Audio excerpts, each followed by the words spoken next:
Hey everyone, that reviewer guy here. Today I just want to let you guys know why I haven't really been uploading any new kind of like content on here.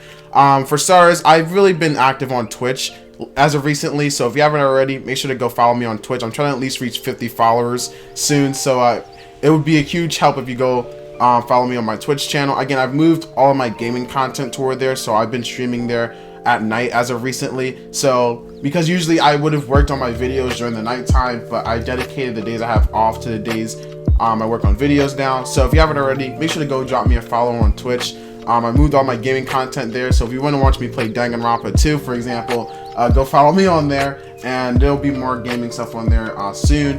And yeah, that's enough of the Twitch plug. Without further ado, let's get into the actual video. A few things I really want to preference first, I guess, before we start this video is one, there are going to be spoilers to the game, so if you haven't already played Pokemon Sword and Shield, you might not want to watch this video. I don't want to say major spoilers, but there will be spoilers nonetheless. And second of all, this is the first video on my thoughts on series. If you haven't watched my update video, hopefully I'll leave a time card and won't forget to put it in the corner, but hopefully I'll leave like a time card to let you guys know about the update. But or announcement or whatever it is, I'll find it, don't worry. But anyway, basically what the series is basically me giving my thoughts and opinions on different topics. So if you haven't already, again, watch that announcement video or whatever video that'll be in the info card. But basically, our quick summary is basically I just give my thoughts and opinions on different topics. This series was low-key inspired by Digibro, and what they would do is basically, if someone would donate to them on Patreon, they would rant about a random topic on like their second YouTube page. So yeah, that's all I have to say. So without further ado, finally, let's get into the video. Well, where the hell do I begin with this? I have some bullet points here, so if I jump around or whatever, I mean, I tried to script this as best as I possibly can. This is going to be a long one. And before I actually really get started into this, I want to say that some topics will be shorter than others, especially if I have more to say or less to say about certain things. So without further ado, I guess let's get into this. The first bullet point I have here is basically the plot is so bare bones, and I kind of have to it is bare bones because like there's not really much going on. I mean, for starters, it's so linear. Like the game itself is so linear, and I guess I'll get into the that's another bullet point I have here. But the game is just so linear. All you're doing is going from point A to point B.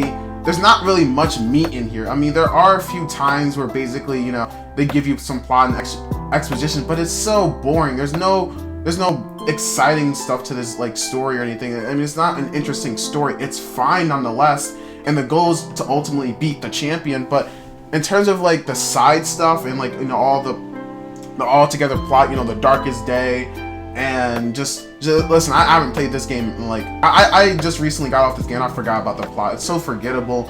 I mean, it's not a bad plot, but like at the same time, it's just so bare bones. There's not really much or anything interesting going on. All you're doing is just doing one mission to another. It just feels so linear. You're going from point A to point B, which is again another bullet point I have here, is basically the game itself is just so linear. That from other Pokemon games, it doesn't have any like different passageways. Like in Pokemon Red and in Pokemon Red, you would go from, let's say you start at I don't know, you go through Mount Moon to get to Pewter City, right? You have to fight all these different trainers, you have to go through all these different, challenges, and at the end of it, you're beat, you're tired. And here, it just feels as though I go through like one straight line in a cave and I'm already to the next city. I only beat like a few trainers. I barely even have to heal. So it just feels it's an easy game. I wouldn't even say it's hard. It's a bit challenging at times, but it just feels, the game itself is just so linear. It's so kind of easy. It's just not, it's just, I don't know. Like the best way I can put it is just it's so linear. You're going from point A to point B, like I said. I know I'm repeating myself, but it just feels as though the game itself just doesn't offer anything challenging. It doesn't offer any different passageways or any, different routes you can take. Like, on Mount Moon, you would go in there, there are different ladders you can take to get different items, beat Team Rocket, stuff like that. And, this game doesn't offer that. I mean, I can't remember any type of like, alleyways or different ways I could go. The characters themselves are just kind of one note. I don't like Leon, for starters. Like Leon the champion is just such a base character. Like, his only character trait is, guys, I'm the champion. And, you know, when he does go off to do champion-related things, it's basically because he says, guys, I'm the champion, so I have to go do this. And it's like, oh, well, okay, go do it. But you guys stay here, and don't worry, I'm the champion, so I'll handle it. What I liked about what I liked about Heart Gold and why it's my favorite Pokemon game is because the champion went out of his way to go deal with the Team Rocket thing. He didn't have to do it, but he did it. And you got to kind of interact with him, talk with him, and then figure out, oh shit, he's a champion, so I have to go heal up. I have to go, not heal up, but I have to go train and get myself prepared for him. With this, it just feels as though Leon is just blatantly saying, like, he's just there to exist. It feels like he's not. I wouldn't even say he's a model character or a model big brother toward Hop, but it just feels as though he exists solely for the purpose of being the champion. And he says, "Hey guys, don't forget, you have to defeat me at the end." It just doesn't feel satisfying even when you beat him. I liked Heart Gold because it felt satisfying when I beat the champion, because I got stronger since the last time we talked to each other. But here, it just feels as though, you know, he just keeps saying he's a champion. It doesn't feel like he's doing champion related stuff, unless he's doing like those like side missions or whatever. Like when the Dynamaxing Pokemon was getting out of control, he had to go handle it because he's a champion. What happened to me handling it, that stuff like that? In older Pokemon games, or something like that happened, we handled it. The champion just sat on their asses, and that's fine. Again, back to the Heart Gold thing. You know what I liked about it was the champion helped you with it. But in stuff like that, like even Fire Red, you went and go dealt with the Team Rocket thing all by yourself, which made it that much more satisfying when you beat the team leader. But whatever. Regardless, the gym fights. I guess the next thing I'll say here is Hop is fine as a what's it called again? He's fine as a rival character. He's not the worst, but he's not the best either. He's fine as a rival character. He has an admirable goal of beating his brother, but it just feels as though he's there to exist as solely as the rival character. It doesn't feel like he has any complex personality. It's not like Blue, where it's like, you know, the game tells you he's your rival, but he also acts like your rival. Like, you know, he's like, you know, I don't know. I like Blue better, simply because, again, he acted like a rival. He was a snobby two-nosed brat, so he just had the attitude of a rival. Heart Gold, I think the last, I haven't played that game in a while, but I think the last time, you know, I think in that game, you know, the rival was already off the bat. Like, I don't think you named him. I think you named him, but I'm not too sure. But, you know, he was straight gangster and just stole the Totodile, I think. I'm sorry. I haven't played that game in a while, correct me if I'm wrong. But, again, in those two instances, the rivals just have better personalities. The gym fights are good. But, again, they feel way too easy. I guess I should go into this now. Dynamaxing is fine. I just thought it would be a bit better. It feels more like a gimmick. Say what you want about Mega Evolution. Say what you want about even like some of the stuff, you know, prior Pokemon games or whatever.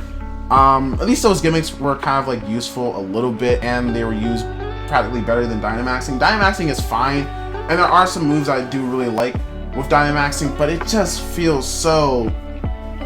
I don't know. It just feels... I don't know, it doesn't feel utilized correctly. It just feels like more of a gimmick. Like, hey guys, big Pokemon, am I right? Ooh, you want to big Pokemon? We give you big Pokemon. But it just doesn't feel like, a good, you know, use of like a gimmick or anything like that. It just feels as though like it's just a gimmick. It doesn't feel like I'm utilizing Dynamaxing to its full potential, and it, you know, I can always predict when they're going to use Dynamaxing. Like, they don't use it in the middle of a fight. They don't use it at the beginning. They just use it towards the end, as always, like a grand finale or something. That's why I always say my Dynamaxing towards the end. I don't bother using it when I'm at the beginning of a fight or towards the middle of a fight. I use it at the end because I know that's when they're going to use it. But Dynamaxing is fine. I'm not saying it's the worst thing possible, but it's fine. It's not bad. I kind of like it. You know, the max moves are fine. Again, of course, they're not going to utilize every single move because especially if they have all those type of models. But yeah, I mean, it's not bad. It's fine. So yeah. Team Skull. Oh boy, I don't like Team Skull. I really fucking don't. It just feels like a group of simps going after someone. Like it feels as though like they're just doing silly, stupid, random things because lol, ha ha ha, funny. It just feels as though they're just a group of sims supporting someone. The team leader is fine. I mean, he's the gym leader. Of course, you find that out, but I mean, he's fine. Damn, I forget her name. I think it was like Marine or something. Oh man, I feel bad for forgetting. She's fine, I guess. I mean, she's not the worst character, but I don't get why she's participating in the whole champion thing. I think it was just to prove her brother of something. Again, I forget. Listen, man, I fucking forgot. All right, but Team Skull is probably the worst. Say what you want about the previous teams. At least they had kind of some sort of admirable goals. I like Team Rocket. In the first 2 games, you know, Fire Red and Heart Gold, especially when Heart Gold they were trying to reform together. Like, you know, the last remaining Team Rocket members tried to band together to make Team Rocket great again. So their boss Giovanni would come back and, you know, reclaim Team Rocket and whatever, but it just ended up being a failure. So, you know, but yeah, I mean, that's all I have to say about Team Skull. They're the worst. They don't have any admirable goals. They don't have anything going for them. So, I mean, they're the weakest and least team I hate. Like, Team Galactic was better. Team, you know, whatever team you can think of from previous Pokemon games are better than this team. That's all I have to say. The twist villain feels kind of forced and rushed. Like, the chairman, when I was actually playing the game, towards the end, I was like, wouldn't it be funny if the chairman was evil? I'm sorry, but wouldn't it be funny if the chairman was evil? And at the end, I was right. I was like, oh shit, they actually did it. It feels rushed only because towards the end, the champion's talking with the chairman, and the chairman is like, you know, he's talking with him, and in between, like, as soon as that dialogue ends, as soon as you finish talking with the chairman and go straight to the championship, he turns evil. Like, there's no time in between. There's no build up between this. What I liked about the Team Rocket and Team Galactic and Team, you know, Aqua Magma was there was build up, there was tension. These teams felt like they could exist in the real world. Team Skull can exist in the real world, but it just doesn't feel like they would go out of their way. Like, it doesn't feel like I could see someone like this in real life. And I'm sorry for the background noise. Hopefully that gets cut out in post, but I don't know. Anyway, but no, it just feels though like it just feels really, really rushed. The twist villain, aka the chairman, just doesn't feel. It doesn't feel like, you know, he's supposed to be. I mean, it does feel like he's supposed to be the villain, but it just feels so forced and rushed. The finale doesn't feel like a finale, especially towards the end. There's no like victory road or anything like that. It's basically just split up into a tournament, which is fine enough for that game, especially with the theme and central thing they were going for, especially with people cheering in like the stadiums and stuff like that. But there's no victory road. It just feels as though it doesn't feel like I beat the championship. You know what I mean? Like, it doesn't feel special. Like, it doesn't feel like I clawed my way up to, you know, beat the champion or whatever. And going back to the twist villain real quick, I didn't like the legendary fight only because the legendary itself was never really mentioned. Like, you know, throughout the whole game they're talking about like the darkest day and how 2 Pokemon and 2 humans battle together to defeat it. But, you know, and the chairman himself, you know, the chairman himself creates the darkest day or whatever. I don't know. They forced that shit. We already know that. But the legendary is never really mentioned. I mean, correct me if I'm wrong, but I don't remember the legendary ever being mentioned in any of the stories they were talking about the darkest day. I mean, I don't know. I mean, I ended up capturing it anyway, but it's an okay legendary. Not the worst, but not the best either. That's really all I have to say. There are a few things this game has done, if I'm going to be totally honest. I mean, I do like the wild area. It's fine. It's cool.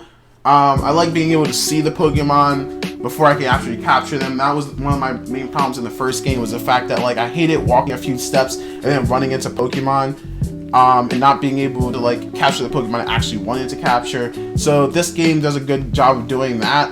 I also like the I still like how they went with the whole getting rid of like HM things, and like I like how the bike can actually like just smoothly transition onto the water. It's not like I have to go in front of the water, hit the A button, and wait for the Pokemon to do a little animation before I can actually go into the water. It's a smooth transition, and I like that.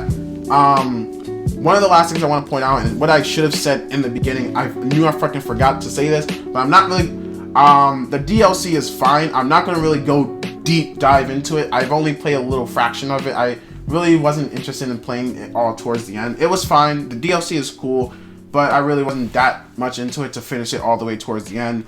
So that's why I really haven't touched on the DLC in this little, I guess, rant or thoughts on video. But I mean, that's all I really have to say, honestly.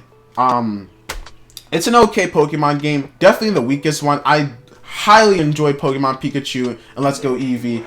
Let's Go Pikachu and Let's Go Eevee before this game. And that game will have its own thoughts on video later down the road, don't worry. But I like that game even better than this. This is by far the weakest Pokemon game. Hands down. Again, going by the base game, I won't add the DLC onto this, because I feel as though the DLC itself shouldn't have to save a game. When you have a DLC, the DLC adds on to the game. It should have to save a game. That's like saying the same thing for, I don't know, like Cyberpunk, or even like the 1000-Year Door Paper Mario, or like some good game. And it's just like, those games have, I mean, not those games, but those games should be good on its own. The DLC should just add on to like the base game to make it even more enjoyable for the people that just want more of the game, you know? But that's all we have to say. The game has done a few good things, but there's so much negativity for it. I can't really call it a great game. If I have to rate this, I rate this a 2 out of 5 stars. It's an okay game, and it's passable, and I understand if you enjoy the game, but for me, I didn't really enjoy it. It was okay. I had some fun with it, I guess, but it just felt so linear. I don't know, man. There's so much wrong with the game. Hopefully, in the next future Pokemon game, they have better. They improve a lot more. I don't know when the next Pokemon game will be, especially since Game Freak feels as though they don't really want to associate themselves with Pokemon anymore and just kind of want to do their own thing, which is fine, but they're always going to be known as the Pokemon Company. But that's all we have to say. Thank you all so much for watching. If you haven't already, make sure to like and subscribe, and follow me on Twitch. I'll leave a link in the description for my Twitch thing below. I've been talking way too long. I feel like I'm out of breath. But anyway, thank you all so much for listening and watching. Hopefully the next thoughts on video won't take as long, but again, I can't promise anything. Hopefully it'll be out within the week. So yeah, thank you all so much for watching. If you haven't already, make sure to like and subscribe, and I'll see you all later. Alright everyone, peace out.